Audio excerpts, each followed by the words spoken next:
I'm sorry. We all say it, right? Probably more times than we can count in a single day. But what if I told you that simple little phrase isn't always about being polite? Today, we're going to pull back the curtain and look at the hidden anatomy of an apology and what it's really telling us. Okay, picture this. You're just walking down the street, minding your own business, and someone bumps right into you. And what's the first thing that comes out of your mouth? Oh, I'm sorry. It's almost a reflex, isn't it? But have you ever stopped to wonder, why?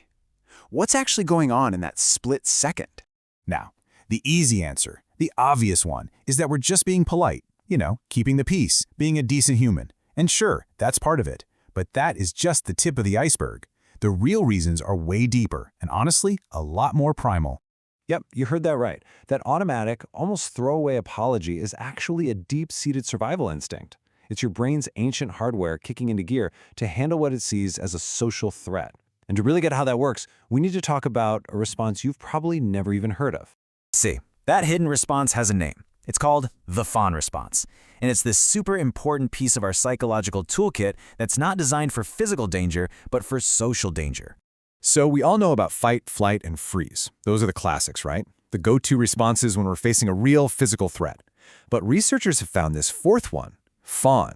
And while those first three are about getting away from, say, a tiger, fawning is all about navigating a tricky social situation.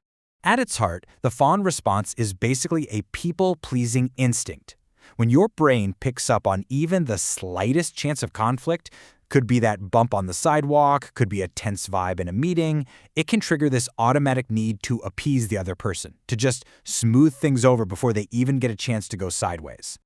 So what's the engine behind this? What's really driving this Fawning Response? Well, it pretty much boils down to a really powerful and often totally subconscious fear of being rejected. Turns out, people who tend to over-apologize often have something psychologists call high rejection sensitivity. And look, this isn't a character flaw or anything, it's just a different kind of wiring. Think of it like their internal smoke detector for social disapproval is just set to a much more sensitive level than most other people's. And having that kind of sensitivity completely changes the way you see the world. For someone who's wired this way, a totally neutral look on someone's face might register as anger. A short pause in a conversation can feel like a cold shoulder. All of a sudden, that little bump on the sidewalk doesn't feel little at all. It feels like a huge social screw-up, a danger that has to be neutralized right now. So if that's the driver, what's the goal? What is this whole apology reflex actually trying to do? Subconsciously, it's trying to maintain something called social equilibrium. Social equilibrium is just that smooth, easy feeling when you're interacting with people and everything's going well. No tension, no weirdness, no conflict. For the brain of someone with high rejection sensitivity, that feeling of harmony is everything. It's not just nice, it's a state of safety. So the apology becomes this preemptive strike. It's like building a little bridge over a giant canyon of potential conflict before you even get close to the edge. It's a way to dodge a specific, really uncomfortable moment that the brain wants to avoid at all costs. And that uncomfortable moment? It's called a boundary awakening. And we have all felt this. It's that awkward, cringy, oh no feeling when a social rule gets broken.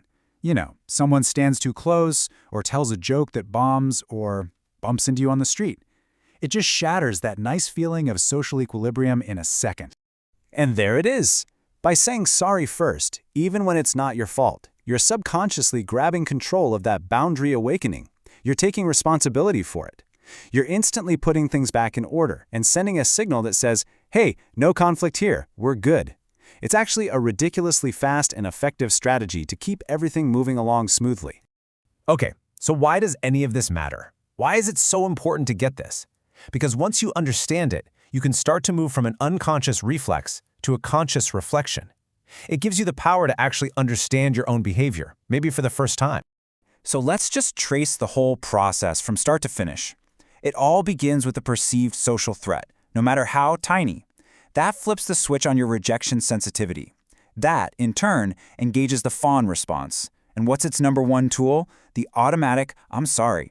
It's a lightning-fast chain reaction, and by seeing it laid out like this, we're making a totally invisible process visible. So the next time you hear yourself apologizing for something that really wasn't on you, just pause for a second. Don't judge yourself for it, just get curious.